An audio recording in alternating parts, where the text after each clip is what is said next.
Yeah, we have a fantastic guest this week. This week, our guest originally hails from Southeast Texas and has been a working actor in New York City for over 20 years. He's not only worked in TV and film, but most prominently Broadway. His Broadway credits include Cirque du Soleil's Paramour, Amazing Grace, Disney's The Little Mermaid and Beauty and the Beast, Chitty Chitty Bang Bang, and most recently, before the world stopped spinning, Wicked. So please welcome to the show the incredibly talented and effortlessly charming Bret Shuford. Wow, what a nice intro. Hi, guys. Hi, Bret. Welcome. Hi, Bret. That is Welcome a to nice Before the Break. intro. Effortlessly charming. Hello. Well, Adam and I go way back. He helped me with my first show, which was ironically called Charming, my first solo show. So thank you for that. Yeah. And that solo shows something that you wrote totally from beginning to end?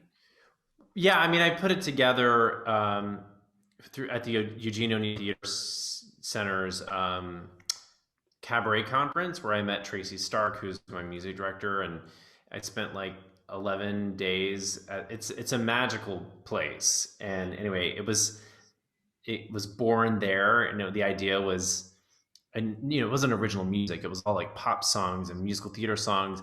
But I took every single song that I could think of that had to do with a prince, because I thought Disney princesses get all the glory.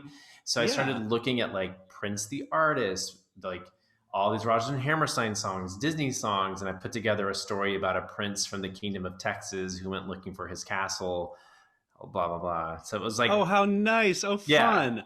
It was a really wonderful Great. show. Thanks, Adam. How did you help him, Adam? Well, so he did it at Don't Tell Mamas, where I worked. Right. Haven't worked in a year, but work there. And so doing lights and sound there, I was Bret's technical director. And as you can imagine, we get a lot of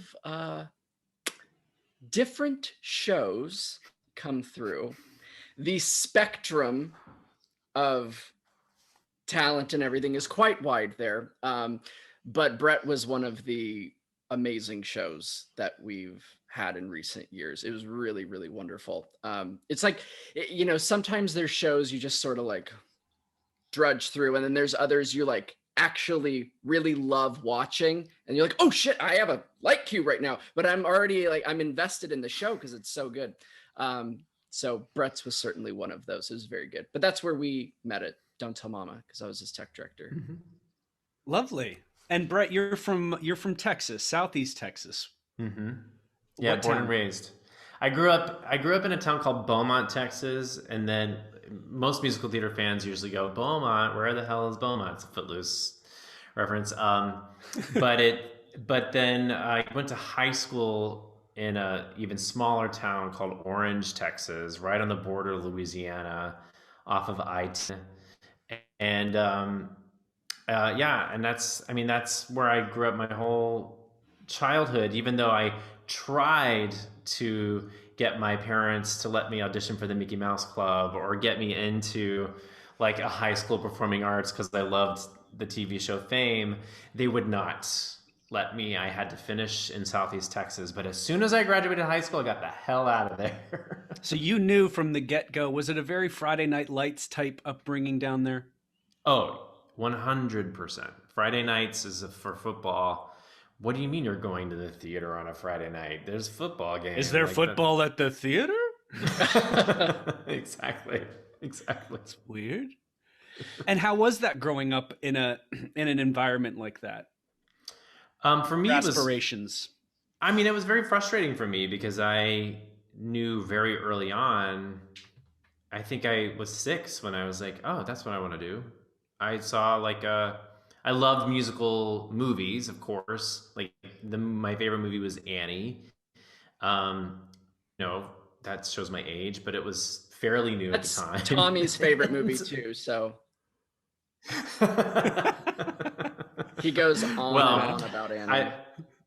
I loved the original movie Annie, Carol Burnett, and And so my mom took me to see a production of Annie that was like tour. I think it was a tour that toured through town. And when it finished, I just cried. I just like had this like visceral reaction at like 6 years old. And my mom, I was hysterical. She thought I had got stung by a bee. She was trying to calm me down.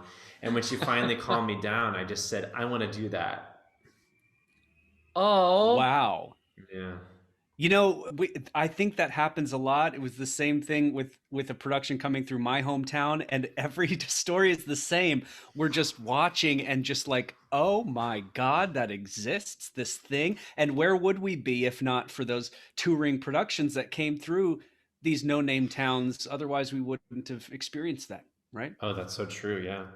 That's amazing. Mm-hmm. Great. it's So, so funny because you what see was the things high like school? that, whether it's movies or musicals and stuff, and you go, there is certainly incredible talent that you're watching, but you also in the audience go, that looks like so much fucking fun. I want to have fun and get paid for it. I want to do that. And Yeah, it it's just really clicks. interesting to think about like that age because I'm not thinking about making money then. Like I think I remember just thinking I'd watched so many movie musicals that I didn't know you could do it in the flesh. And so when you see it live and you see people doing it in the flesh and you're like, "Wait, I can make someone feel this way." Like I can do that. Like on screen, it feels like a picture, but here it was just like this like moment of like, oh, I can physically get up there and do that. I want to figure out how to do that because it just made me feel so good, you know, as an audience member.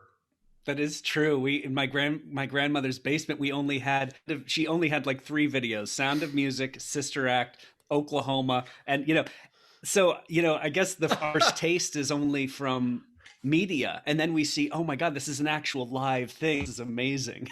Yeah. That's Yeah. great. And so going into high school, did So you where did that? I was do waiting on any? Adam. Go ahead, Adam. Yeah. Oh yeah. So in high So, school, did you guys put on musicals or anything, or? oh, so kind of my journey really from there was I started doing community theater. There was a lot of community theater. There was like three main community theaters in the area where I lived, and Beaumont community. Well, there was one called the Port Arthur Little Theater, and they were doing Annie. And my dad saw it in the newspaper, and my dad called them and said, "My son loves the movie. Can he be in your show?" Oh, And they said, I "Sure, love bring him that. down." And they put me in some like we'd like to thank you, Herbert Hoover. I'm doing a jazz square in the back, and I was like 7, and I remember I was ready. I was like, and I remember the choreographer being like, "You're gonna do a jazz square," and I was like this, and they were like, "Yes." good Lord! Look at that man! Look at that boy! Right? And I was like, and then I could do this, and they're like, "Great," Oh, So how incredible! I love that's that how your it dad started, called, and then put my son in Annie. yeah. I mean, You don't see that very often. I love think that. the thing that they learned about. I'm very persistent, and I'm very passionate, and I will if I believe in something, I will fight tooth and nail to get there, and I will figure out what I need to do to get there. And I think, anytime I got in trouble, my parents, and I was taking dance classes, and I, was, but community theater started. And what they would do is if I got in trouble, like if I got a bad grade, they would try to ground me by not letting me go to rehearsal or not letting me go to dance class. And I would get so depressed that I would lock myself in my room. And my mom was like deeply concerned that I was going to be like suicidal if I didn't go to dance class. So I don't know if that was me like manipulating them or if that was like like a real like reaction, but that's how passionate I was about it. Wow. I think that parents can tell. My mom did the same thing to me. I couldn't get an A to save my life, but she said, if you get a decent GPA, I'll get SNL tickets. We didn't live in New York, but like it was that important, Wow. and I was that bad as a student where the only thing that would inspire us has to do with like the craft or something relating to it. Totally. If I wanted to So see did that certain work? movies in the theater, I had to get certain grades, and then my parents would take me to go see the movie. Isn't that See? amazing? And by God, I got those Wow. grades and saw that movie. Right? Yeah, I mean, I remember even earlier, like I wanted it to be like, the parents got me, I had three brothers, right? And they all loved sports. They all did soccer and t-ball and baseball. And so when we were really young, they enrolled us in all of those sports together because it was easy for them to carpool or drive us all there. I was miserable. Like I hated it, right? And I remember like the soccer practice, I would go sit on the outfield and like pluck flowers. And my mom's like, get up and play. And I would yell back to her, I don't have to do this to be a song and piano man. Oh my God.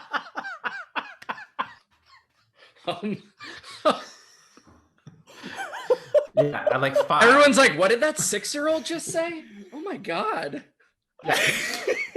Yeah. And so, that was the first thing I wanted to do was be able to like play piano and sing. I don't know if it was like watching Elton John or what. And my mom said, it was at Christmas time. She said, I asked for piano for Christmas. And she said, if you want a piano, you need to learn how to read. I was 5. I kid you not. That was on a Monday. On Friday, I came to her and I read to her a Dr. Seuss book. Boom. Right? Wow. That's how much I wanted it. On Monday, he had a GED. Yeah, wow. Jesus. So they got me a piano for Christmas. And, and then I didn't want to practice. I really thought I was just going to sit down at the piano and be like, start singing Piano Man. And like, your legs raise up like the troubadour. Right. Yeah. Didn't happen, huh? No. So you are very goal oriented. Like, I want to do this and I will do it. Yeah, and I would even say I don't even know that I'm so goal oriented as much as I'm vision oriented. Like I have if I get a clear vision of something, I want to figure out how to manifest that vision. I think I love directing now for that reason. It's kind of fun to watch like a vision come to life. But I don't think, like goals are important, but I think we can attach an outcome to a goal and not really have a clear vision of like what the goal will do for us. I don't know if that makes any sense, but that's kind of how I think about it. Yeah, absolutely.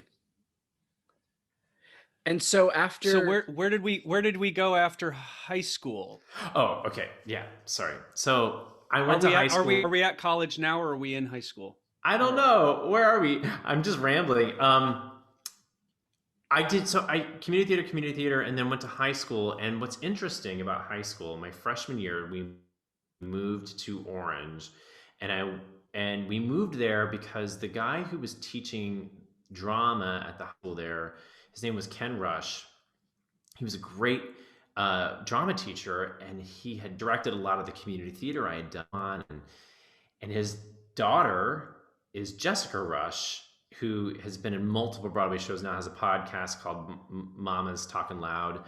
And she, we did community theater together growing up. And my freshman year, we moved there. He was my drama teacher. And after my freshman year, he quit and moved. And I felt so abandoned. I mean, high school sucked after that. And I couldn't wait to get out.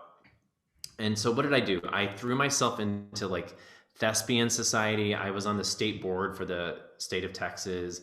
I did dance competitions, a lot of dance classes. I was in choir and did all the state choir competitions. And I just was like just kept myself so busy so I didn't have to think about the fact that I lived in Orange, Texas. Wow. Sorry, Mom, I don't have time to go to soccer. that- Do you see all the things I'm doing? Soccer what? No, Yeah. sorry. Yeah. Yeah, I But couldn't it's wait to get true. out. You had to do what you could do in with the limitations that you were given, and I think that's such that's very textbook. I mean, I'm sure Adam, you were doing that stuff with Civic, and in my town there was like a local radio station that you could come on and do stuff like. So we did what we could because at the day we just laid in bed saying, "When the hell am I going to get out of here and do this?" You can only do what you can where you are, but you can do a lot. And that's such a great illustration. I mean, you can't get more farther away than Southeast Texas, and here you are doing shit. Yeah, I mean, I again, just very driven and vision oriented. I knew like I wanted to be on Broadway. I didn't know it was possible. I didn't know how. I didn't know anybody who'd been on Broadway. I didn't know, but I knew that's what I wanted to do. So I was like, I'm going to live in New York. I just got to get to this moment. And Mm. so for college, I ended up getting into University of Oklahoma's musical theater program, and they had offered me a scholarship. And Wow. I really wanted to go to New York, but my parents didn't want me to leave to go too far from Texas. I didn't really understand that, and I still don't really understand it. I think that's just parents being selfish, to be honest. Right. But I remember I was like, fine, I'll go to OU. And I actually, this is interesting, my senior year of high school, there was an Equity Theater in Galveston, Texas, which was about 2 hours away. It was an outdoor theater called the Galveston Island Outdoor Musicals. It doesn't exist anymore. And I saw a listing in the newspaper, because internet was very new at the time. And I drove to their open audition by myself. I was 17 and auditioned to be in their ensemble for the season. They do 3 shows every summer season. And I booked it. And I came home. Wow. I remember I told my mom I'm going to this, came home. They called, they offered it to me, and we started rehearsals the day after I graduated high school. So I went to my graduation, went to the party, didn't stay very long, packed up the car the next morning, drove to Galveston, and did my very first professional gig for that summer. And I just turned 18. What a way to go You're into like college. you're just walking. You get the diploma and you're Yeah. walking out the door like my dreams are like. I was like, happening. deuces, I'm out. I am done with this place. That's incredible. So, Well, and I okay. I got paid like $100 a week, and I was like an apprentice, and I had to clean the bathrooms, and me and some of the people that worked there, because there were Equity Broadway people who were coming there. It was the first time I'd been around people who were Equity, who'd been on Broadway. I was totally green and completely starstruck, and I see people from that summer. Sometimes I'll run into them and I feel apologetic for my behavior, because I was this kid right out of the boonies of Texas, working with these people. But Erica Field, who's been in multiple Broadway shows, was an apprentice. It's just crazy to think about it. But it was so informative. I learned so much in those 3 months. I bet you were in heaven. Yeah, I mean, I think everyone else was in hell. It was an outdoor theater in Galveston, Right. Texas. And I'm like, this is amazing. and what great It's funny when experience we at start college. off. Oh, you both talked at the same time. Say that, Adam? Go, Oh no, go ahead, Adam. what amazing experience to go into college with then. 100%. And I feel like it set me up in a different mindset going into college, because then now I had I understood a certain work level that I was Yeah. trying to achieve in the end. And so I went to OU my first freshman year, and it was a pretty relatively new musical theater program led by one person, this guy Lewis. And I got cast in the first main stage show, and the seniors were hating me because I got cast and I'm the new guy, and then I got to play whizzer and falsettos my freshman year, and I mean, it was really cool year. And then after the end of that freshman year, that same teacher quit, left, Like, it was the same You're thing that happened in abandoned high once school. again. Ugh. Yes, it was horrible. I was like, what is happening? And so Turns out it I was also you the whole time. They're like, I can't. it was all me. I can't. But I ended up between my freshman and sophomore year working professionally at Lyric Theater in Oklahoma, which was a summer stock theater in Oklahoma City, and now again, very informative, learned a lot. But then my sophomore year, they hired these two people to teach at the program to replace this guy, and it was just bad. It was just not good. I mean, we had a musical theater teacher who came in, and she would say, "You should." This woman, I don't want to say her name, but it was. I remember we showed up for this audition class, and we walked in, and she said, "Okay, when you go to an audition, you should always show up late. It shows them that you're in demand, that you're always that you're in demand. You're coming in, and just say, 'Sorry, I'm late. I came from a gig.'" And then my God, you should pick a letter from the alphabet to sing your song, and you should stage your song on that letter. So if it's a T, you're gonna like cross down stage, and then maybe go to the right, and then maybe go to the left. And like, you should, while you're singing your song, just pick a letter from the alphabet. And as you come into the room, don't talk to the pianist. Just put your music down on the piano, come into the room and say, "Hey, I'm singing this," and then count the pianist in. A 1, a 3, a 1, 2, 3, 4. And then when you're finished with the song, you want to slap everybody right in the face. Well, and what she said was, when you're done, say, "Sorry, got a gig, gotta go." Grab your book. Got a gig, gotta go. And was she a working professional, or did she have to teach because of this? This woman. These are woman was the please don't ever do list. Yeah. I remember I was so appalled that I went to the dean. Like, I literally grabbed my book from class, went to the dean's office, and said, "What the hell is happening here? We are spending so much money to come to this school, and you've got..." So I had started looking at schools to transfer out, because I was like, I don't have time. I've only got 2 more years after this, and I'm not gonna like wait for the school to figure this out. Now the school has a great program now, but I ended up transferring to Wagner College, which is in New York City, and I finished my last 2 years of college there. You don't hear a lot of acting students. You hear that in football and in basketball. I'm not getting playing time, so I'm going to take my talents to Baylor. But like, you're an act, and you had the know-how to be like, I don't like this production, I'm out. No, I just was like, what am I doing? I'm in Oklahoma, and I want to be on Broadway. Like, what am I doing? So Good for you.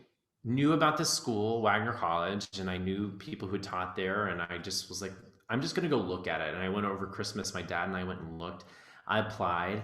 And again, your dad's like, he really likes Annie. He wants to go to school. Yeah. "Hello, Dean. My son would like to do theater. Can he do that? Thank you." Well, you know what's interesting about, transferring schools, especially as a liberal arts student, is I had gone from this like major university to this liberal arts school, and they weren't going to accept all of my credits. They wanted me to like take another semester to add to get all these other credits. And so I ended up calling admissions. I faxed over. This is how ambitious I am, right? I took the catalog of OU and the catalog of Wagner, and I went through all my classes and found the equivalent classes and highlighted them, and then faxed them over to the admissions office and called them and said, "This class should transfer as this class should transfer as this," and they accepted all my credits. Wow. And I ended up transferring. Good for you, man. That's wow. amazing. There are some things that you get thrown, like limitations, or like, you can't do this, and it's up to you to just find out a way. But that's what I learned at that time. Somebody had said this to me, and that's what drove me to do it. Was they said, if you want something bad enough, you may have to work a little harder to get it. Absolutely. But it's possible. Mm. And if you want something, and then when you know when you have that experience, then you apply it to anything else that's saying no, and wagging a finger in your face, and you're like, no, I can make this happen. Yeah. And what was that like then, going to school in New York City? You were here where you wanted to be. It was a culture shock, right? From Texas? What do you mean? I went from this Midwest, everyone was blonde, and, naturally or not. And everyone was, just super Christian and super, conservative, to a college on Staten Island, right? And everyone was everyone was Italian and from Brooklyn or from New Jersey. And I would just come in, little blonde haired, blue eyed me, and I'd just be smiling, and they'd be like, "What the fuck you smiling at?" Right. And I'd be like, "What? I love musical theater." I love musical theater. They'd be like, "What the fuck? I don't trust you." I'd be like, "What? What did I do?" You're smiling. You're smiling.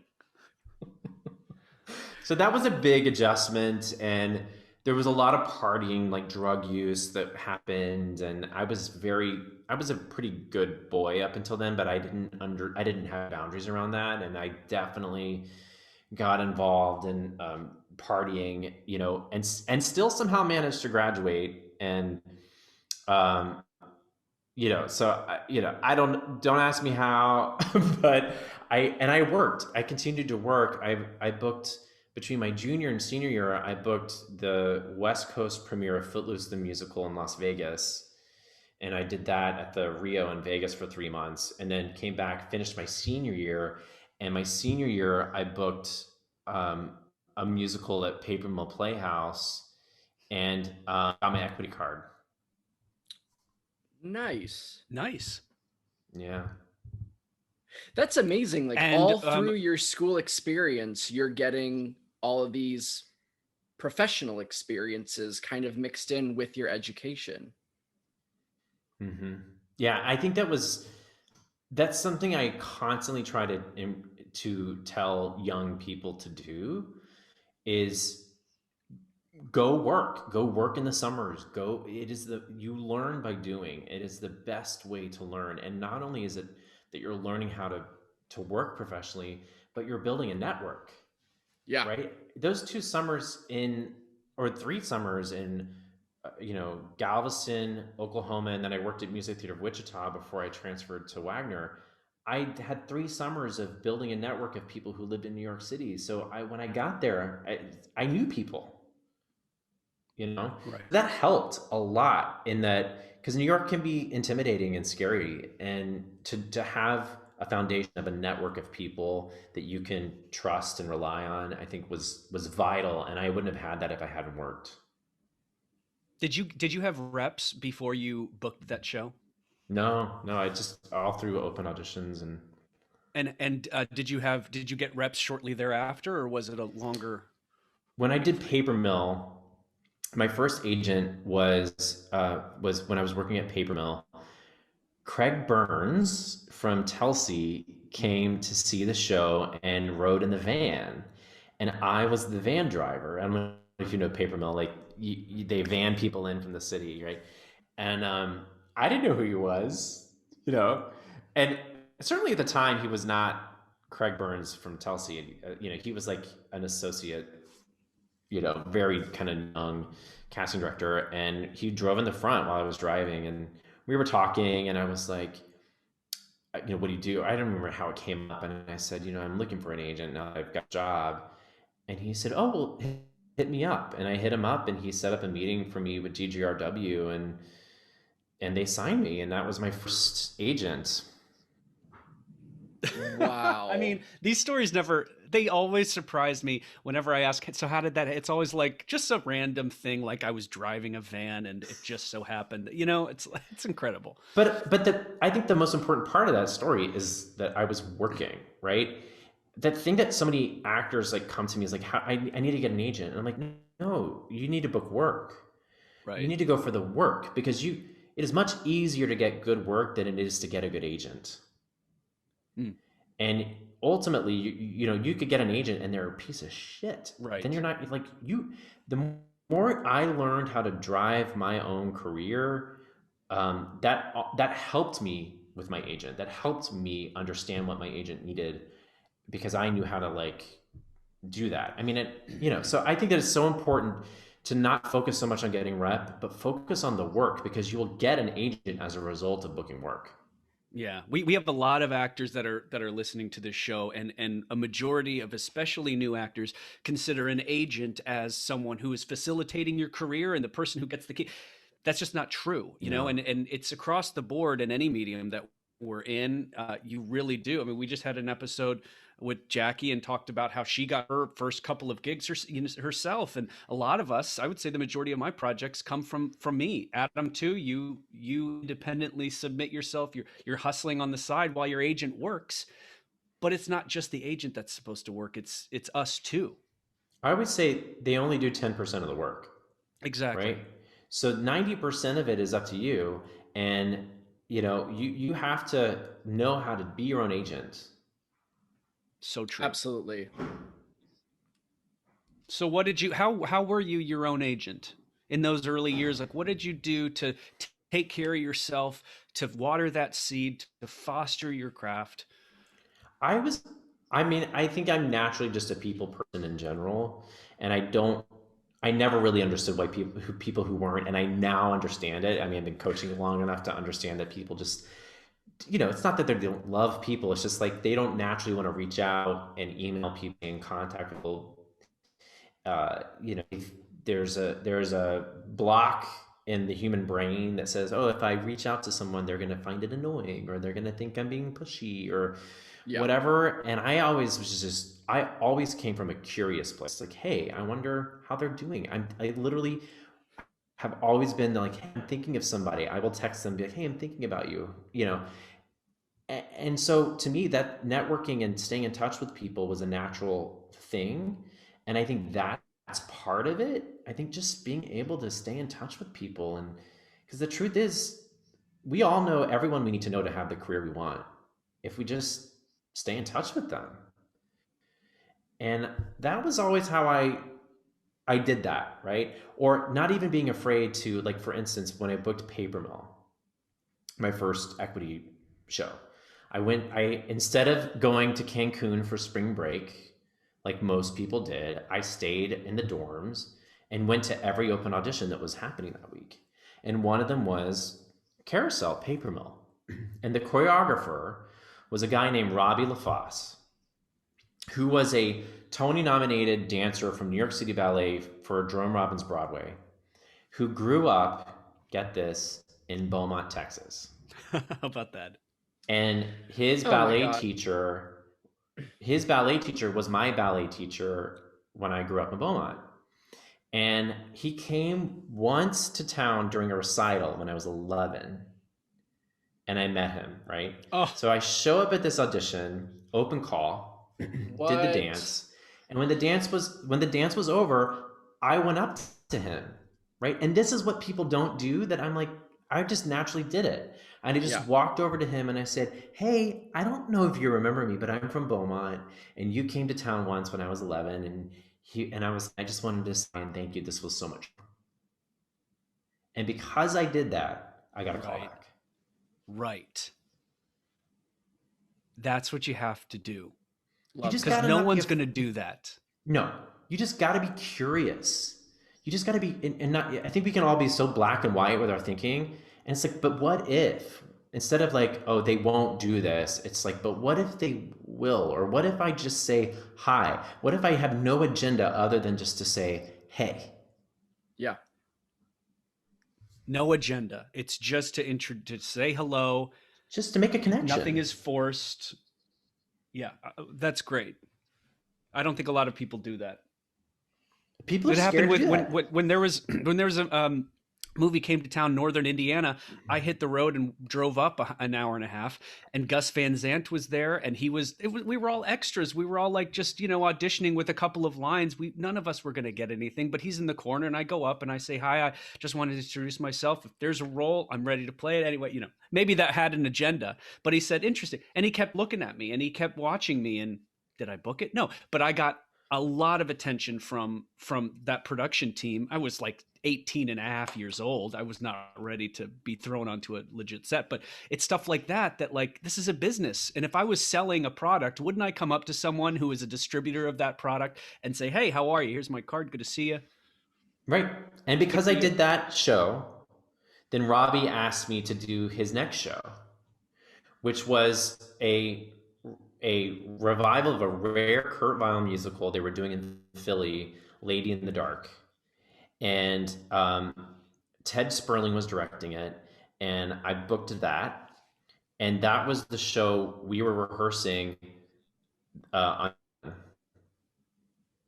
we were rehearsing at Lincoln Center. I took that morning off. Get this.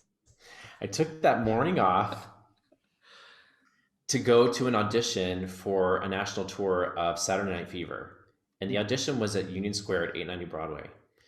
And so I took the train down. I lived in Midtown at the time, to Union Square, and I got to 14th Street, and they were like, the trains are no longer in service due to a police investigation. And I came above ground. I mean, I just graduated college like 3 months before this, right? 4 months before this. And so I'm super, what's going on? And I come up and I saw the two towers burning. And I didn't really understand what was happening. And I went up to 890 Broadway, and Craig Burns, who is the casting director for the tour, comes in and he says, I know some of you probably have friends and family who work at the towers. If you don't want to, we're going to cancel this and we're going to reschedule this audition. Well, I'd taken the day off from rehearsal to be there. So I was like, I don't know if I can come back because I have rehearsals, and we're going to Philly to do the show. And so we went ahead and did the audition while the towers were falling, and it was super surreal, right? And Craig Burns and we are tethered for life because there's all, just being in that room together on the same day. Oh my God. Yeah. Good Lord. But I tell that story because I think it's so important. Anyone who's young, who is freaking out about what's happened over the last year, is like, it comes back. It's going to be, this is definitely a different situation, but the theater came back. We will all work again, and it will look different. The world will be different, but it's we've all gone through crazy, disastrous times, and we've recovered. Yeah, I could imagine that you two are so connected from that experience now, That's crazy. Yeah. And so I have to imagine, for every actor who is in musical theater and that's really what their passion is, I have to imagine there's nothing like your first Broadway show, and how mind-blowing of an experience that must be for said actor. Can you tell us about your experience with your first Broadway show and what that whole thing was like? Yeah, I mean, the two most memorable, joyful moments are when your agent calls you to tell you booked it, and then opening night. Those two experiences, like, I'll never forget taking my first opening night bow in Chitty Chitty Bang Bang and just crying because after all those years of just wanting to be on Broadway, it was like, I finally did it, and it's an incredible feeling of accomplishment, I'm sure. I mean, it's a dream come true. You're literally in that moment that normal human beings, let's just be honest, I mean, not a lot of people can achieve their dreams or have that happen even multiple times in your lifetime. And here you are, catching yourself stopped in a moment where you are actually accomplishing this thing that's been in your head and your heart for most of your life. And what a gift that is to the human experience. You've gotten to enjoy that feeling. It's amazing. Yeah, and there were certainly like a lot of lessons I learned between the first day of rehearsal and opening night, or understanding Broadway as a commercial industry. I didn't really get that until I was actually in it. Mm-hmm. It's like I'd done a lot of regional theater where it's not for profit, and it's super fun, and it's super like there's no stakes. It's like they have subscribers, and on Broadway, the stakes are so high when they're throwing $14 million out the window and hoping that they'll recoup. And so there's a lot of pressure. I didn't really understand that until we were in rehearsals and people were so like, no, we got to make this good. How did you take that as someone who was kind of relatively new in the game? Did you, with the stakes being high, did that affect your anxiety, or performance? Yeah. Well, to put yes. Yeah. I mean, I remember Chitty, the choreographer for Chitty Chitty Bang Bang was Gillian Lynn, the original choreographer for Cats and for Phantom of the Opera, right? Whoa. And she was like 80 at the time and a genius, like just a brilliant woman. But after the first week, they fired an ensemble girl. I didn't know you could do that on Broadway. So everyone was like, oh God. So the stakes were high in that. And I think that it was also a little disappointing in like, there was a little part of my like childhood of thinking that Broadway was about talent. I mean, because it is. I mean, you have to be talented, but it's not ultimately the end game. It's really about making money because it's commercial. So, realizing that and seeing that there's this commerce part, and the commerce almost has to outweigh the art because otherwise it can't run, right? And that was a huge disappointment. Not huge, but it was a disappointing moment, but like a really powerful, useful tool to see, okay, if commerce, if Broadway is commerce and art, and sometimes the art wins, sometimes the commerce wins. It's like, some shows are really, it's very interesting to see how that works. But that was a huge learning moment for me when I realized that. And then also the thing that I never planned on was like when that show closed, I was like, now what? I thought that I got a Broadway show, I'm just going to go from show to show to show. And that was like a huge lesson too. It was like, oh, I hadn't passed this moment in my life. Yeah. And I had to start to think that yet. about that. Yeah. Wow. What was I going to ask? Did an understanding of the commerce, did that make not getting roles a little easier because you understood it as a business and it didn't hurt so much? I don't know if I even really thought about it that way. I think I remember thinking how can I be more strategic about where my strengths lie? Right? I wasn't thinking about like, oh, I didn't get that part. It was like, okay, where do I fit into this puzzle? Mm-hmm. And how can my skill set be the best use of service to the creative team, to help them make the product that they want to make so they can make the money they want to make. And I learned pretty early, I'm a strong dancer. I'm a really good actor who can sing. So that makes me a great understudy. So I'm just going to own that, right? I can be in the ensemble and cover. And that was a really good, like, I'm going to own my strengths and just know that, like, not expect anything more. And just by doing that work, that's my way in. Once the right people know me, if they want to give me more roles in the next project, they can. But like, I'm going to own my strengths because if I want to work full time doing this, that's what I'm going to have to do. And that's the thing. It's that's work. You're employed.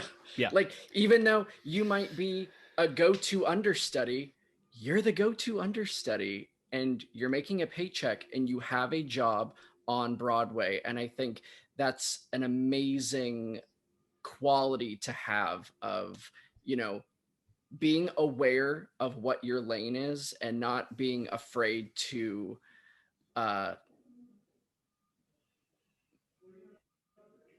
Embrace it. embrace it. Yeah, thank you. Not being afraid to embrace it and going, I'm employed, I'm on Broadway, I'm happy. It's very humble. I mean, it's very humble of you to act in that way, because I know that there are tons of people who are gunning for the roles. They see an understudy and they're like, nope, not me. Nope, that's not what I want. Well, it doesn't really matter what you want. It's what can you do and what are your muscles designed for? And if you don't embrace this path that was destined for you or set for you, or you're well suited for, then you're just going to be swinging and striking with these other ways, these other avenues that were never meant for you, because your expectations are on another planet. Right. You're thinking, I think that The Secret is true. I think the law of attraction is true. I do. But you also have to be really realistic and grounded. And, one of the things that I always say to clients, when I'm coaching them is, I understand you want to play principal roles. Like, I get that. But then that means you're probably not going to work as much. And are you okay with that? Because there's only so many principal roles. And if no one knows who you are, they're not going to want to put you in those roles because you're not going to sell tickets. So you got to figure out, like, do you just want to work? And, where, if you do want to work, where are your strengths? How can you best serve? Because that's ultimately what our job is as a performer. Whether you're serving the creative team or you're serving the audience, you are a server. You are serving people. And you have to look at it from a place of service, right? That's the most generous human way of approaching it. To me, I want to help. I want to help people move people, make them laugh, whatever it is. That's my job. I think that it is so instrumental in a successful career if you have kind of perspective where you are in service, which means I'm doing something, I'm giving something to this cause, to this production, to this institution, to this audience, instead of this is for me. This is my thing. And when you take you out of the equation and you redirect it to, I'm giving this to you, my gifts are being employed, then it's more of an honorary experience than something that I'm having to slog with me. And I got it, this is all for me. You take me out and substitute you, and it's a completely different experience because you're giving rather than taking. But that's what relationships are, right? You want to build relationships. The most important thing to me, it comes back to what we're talking about, networking and people, is relationships. Like, I want to have a reputation. I want people to be like, oh, Bret, when I think of him, I have this great memory or this great experience, or he made me laugh, or he did that thing. Of course I want to be in rehearsal with him. Of course I want him to be in my show. If his strengths are the right fit. So when I show up at an audition, it's literally just me showing up and being like, hey, like, and not saying, sorry, I just came from another gig, I'm late. Gosh, no, I'm gonna walk around this queue space. Yeah, please don't do that. My favorite is to do this quicker. I have another audition I have to get to right down the street. I got a gig. I gotta go. Oh my god! What was the phrase? Got a gig. Gotta go. Got a gig. Gotta go. And Bret, you've carried all of that into so many other aspects of your life because you do so much outside of just acting. You are a life coach. You have a Broadway life apparel line. You and your husband co-host a podcast called Broadway Husbands. You are a workhorse. You have a lot going on. Where did all that come from to, add all of that to your life? Does it come from service, like you were just saying? Yeah.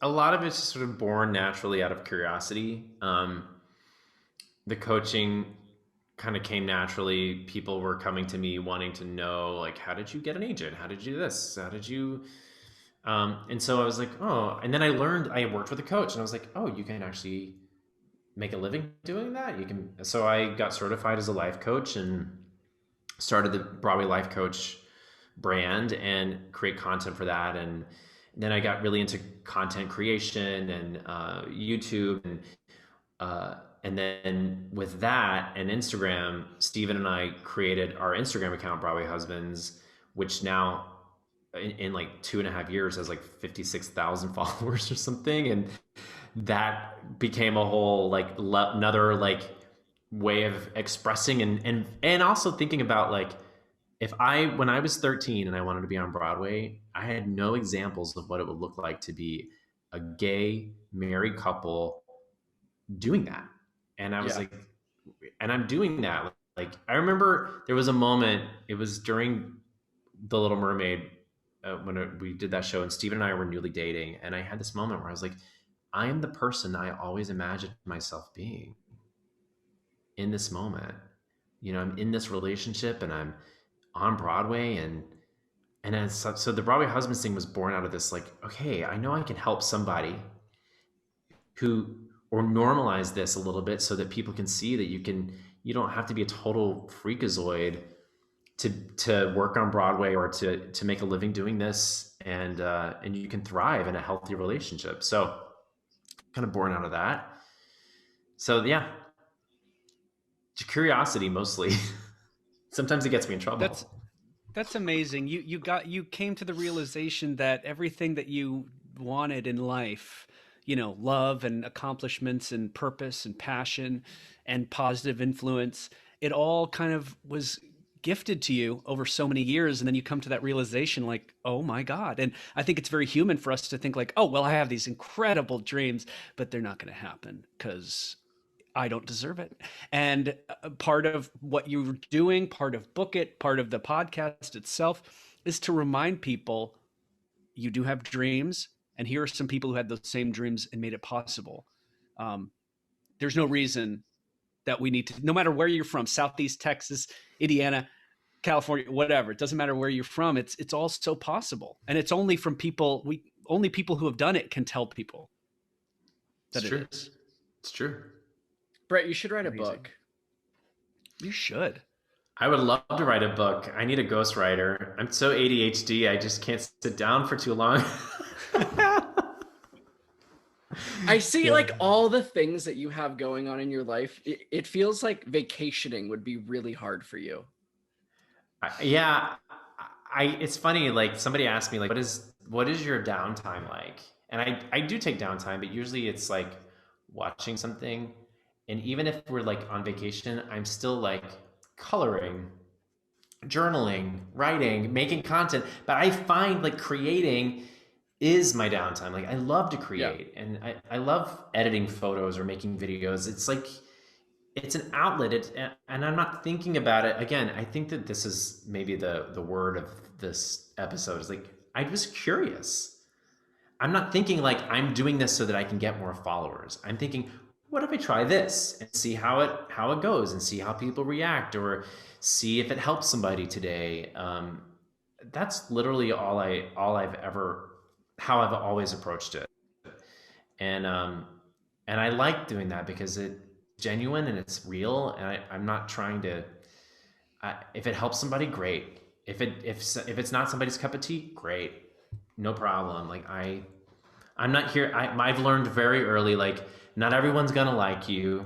Job is not to be liked, you know, but people can decide, and because they will know me. Regardless if they like me, they will know me. And it's amazing in this conversation, I've noticed you have an incredible ability, which for actors is very hard, we'll all admit. It seems easy for you to take ego out of the equation. Yeah, I don't even know that I think about it. I think, I don't know. Yeah, I don't. Tell me more about that. I don't know what you mean. Oh, no, like what we were saying. Give me an example. It's probably because you're less fueled about your ego and more fueled about purpose and and affecting other people in a positive change in the world. It's less about look at this credit, look at this photo, look at my life. It's more like this is what I have a vocation, and my vocation includes helping people, inspiring people, moving people, and so you and take having ego such out a because realistic it's your view your service on your career, and Yeah. not seeing it as it's this or nothing, and instead, like what you were talking about with being understudy and being like just being realistic about everything and wanting to serve people and wanting to help people, and it's very inspiring. Yeah. Sometimes I wonder if, I used to always beat myself up. Oh, I'm too nice. Or I wish I was more, sometimes I would be like, because you see people who are like more ego driven. I think this is what you mean. We know those people who are sort of like, I'm a star no matter what you say. And I didn't enjoy working with those people. Like, it was like, Yeah. I'm glad that they're nominated for an Emmy or whatever. Like, good for you. But who did they have to hurt along the way, in order to get there? And or what lies did they have to tell themselves about, I don't know. Or, who did they have to kind of, I've witnessed people be very vicious to get what they want. And I just never wanted to be that person. I want to be able to sleep at night. I want to be able to like wake up in the morning and look in the mirror and feel good about myself. And happiness isn't something that you can wrestle into submission. It's happiness. It should be attained the right way. Otherwise, it's just manipulated success. Totally. Bret Shuford, effortlessly charming and constantly curious. Hey everybody, thanks for watching. If you like what you saw, subscribe for more. Get real actor coaching by real working actors. Get signed with Agent Genie and get inspired with our podcast before the break. Check us out at bookitnyc.com and see why we're the #1 resource for all working actors. Hey, Pat Flynn?